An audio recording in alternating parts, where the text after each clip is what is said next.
Hey guys, it's Steve. I want to talk today about what makes someone an expat.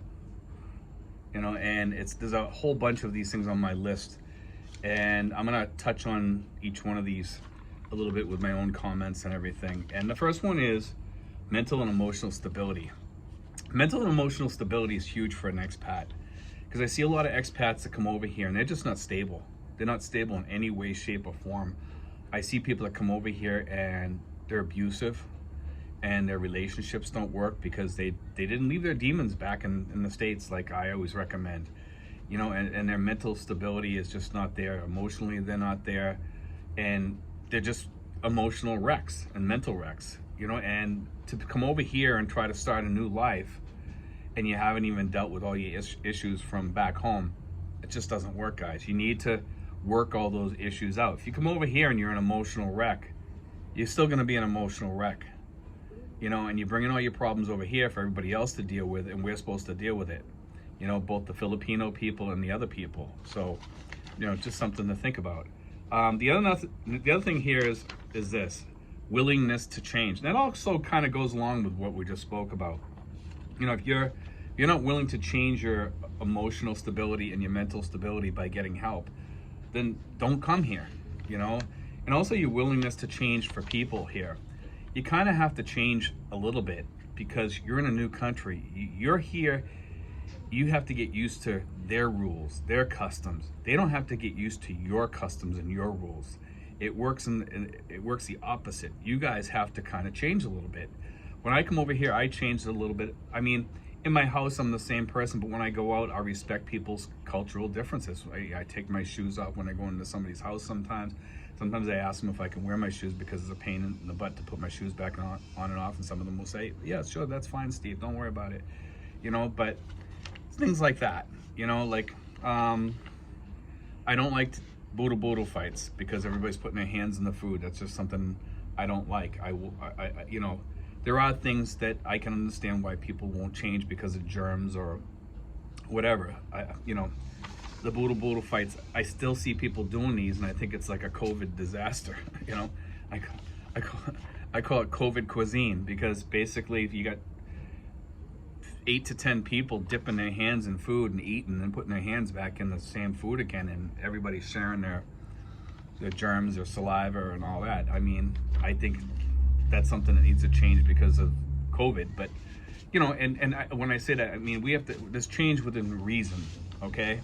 But I do know that there has to be some sensitivity to cultures, and we have to realize that they're not going to change, but we can change. We can just make ourselves a burger or a sandwich or something like that, toast or what have you, or maybe they'll make you something different, The other thing is deep perspectives of business practices. If you're coming over here and you're going to try to start a business or anything like that, which I don't recommend, by the way, business practices are a little bit different. It's not as profitable over here because you have competition with so many people. But there are big differences as far as that goes. You have to have above average interpersonal skills, and you really do. Because over here you're dealing with a lot of people. You have to have a lot of patience. You're waiting in lines a lot over here. These are things that are everyday occurrences over here. Guys, when you come over here, get used to lines. Get over it from the day you walk into the country, because there's going to be bank lines, there's going to be ATM lines, and it's just par for the course. And just stand in line and play on your phone or something like that, but get used to it because it's just the way the Philippines is. And you're retired. You got plenty of time, and that's the other thing. The ability to embrace new customs. This one's huge. There's all kinds of customs over here that you're gonna see. One of them is the bathroom customs. They don't use toilet paper. They use like a bidet type. The thing that they have on the back of your faucet in the United States to wash your dishes. That's what they use. Very few places have toilet paper. Most of the upscale restaurants have toilet paper. Some of the lower ones don't, okay? You just have the bidet, and that's the way it works. And, for me, I find it kind of weird to go into a place, they have the bidet there, but they don't have any toilet paper to wipe all the water off from washing your rear end. It's just the way it is over here, guys. It's something you have to get used to. I tell people to carry wipes with them, or toilet paper or whatever to bathrooms, so you have that with you. Wipes always come in handy here when you're traveling for many different things, to wipe your face. Restaurants usually don't give you enough napkins here.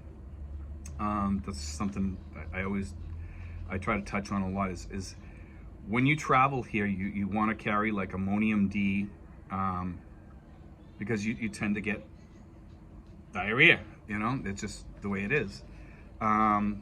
You carry the wipes, toilet paper, things like that. And some people may want to add some more to that. That's what I carry with me. I carry an extra pair of glasses with me, reading glasses, sunglasses, things like that. And I carry like a fanny pack. But I do carry tissues, and I do carry the wipes for sure, and I do carry alcohol with me, okay? And it just comes in handy, guys. It's just something to, you always have on you if you have to go use a bathroom and there's no toilet paper, which most, like I said, a lot of places don't have toilet paper. So just something to think about. The other one is respect for diverse viewpoints. You're gonna run into people here, guys, that have totally different viewpoints than we do on the other side of the world, okay? And have respect for them, because you're in their country. And as people from the United States, we always we have this thing that we want to teach other people to be like us. Take a look at our country, and do we want to teach them to be like us?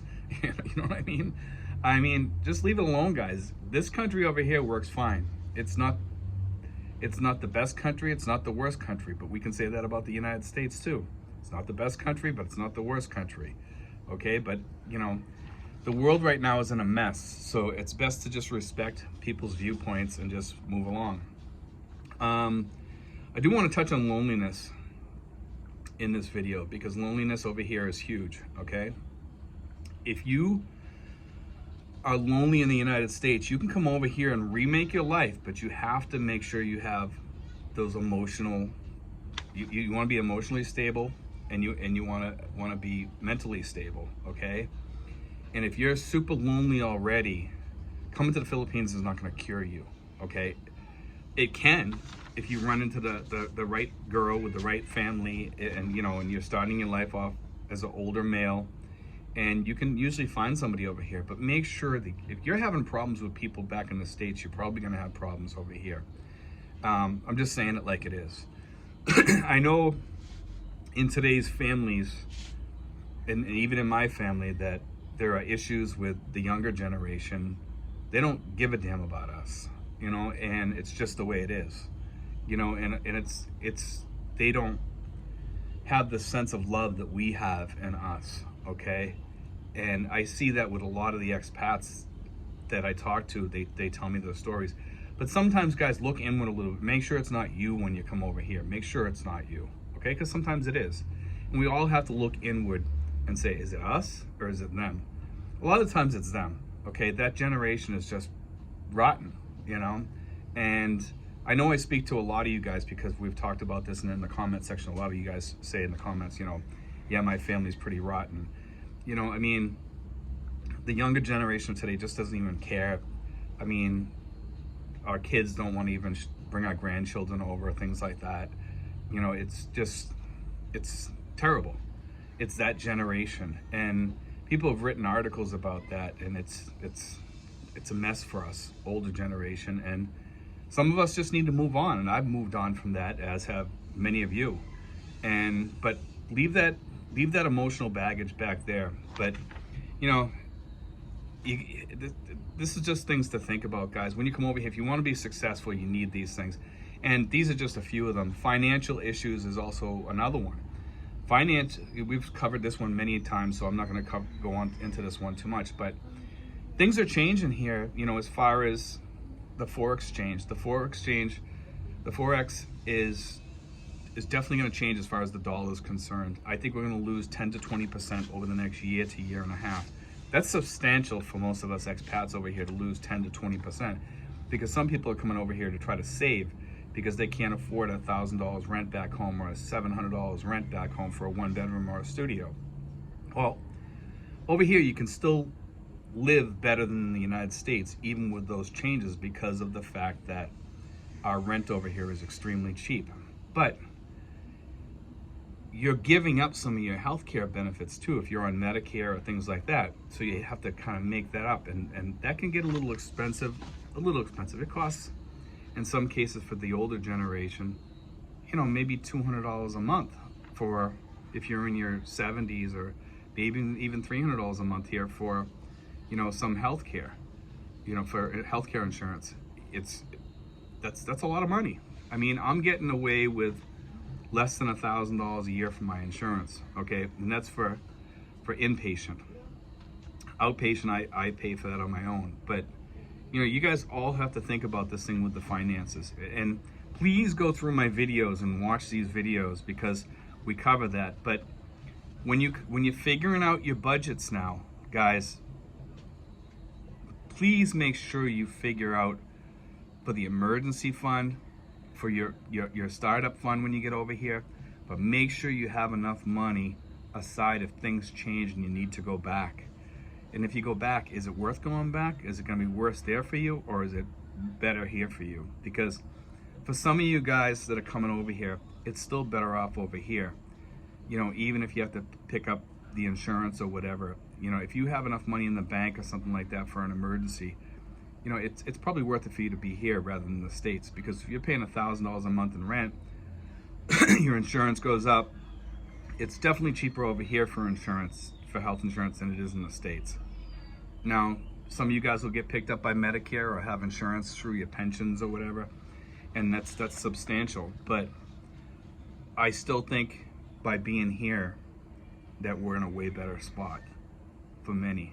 You know, even if we get hit by the foreign exchange hit of 10 to 20%, which I foresee probably happening, and I'm not sure if it will or it won't.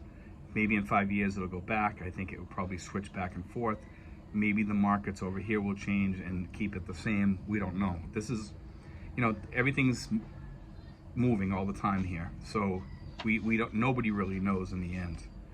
But anyway, guys, God bless. Take care. I did want to put that out there. I hope that helps a little bit, you know, and be sure to like and subscribe, guys.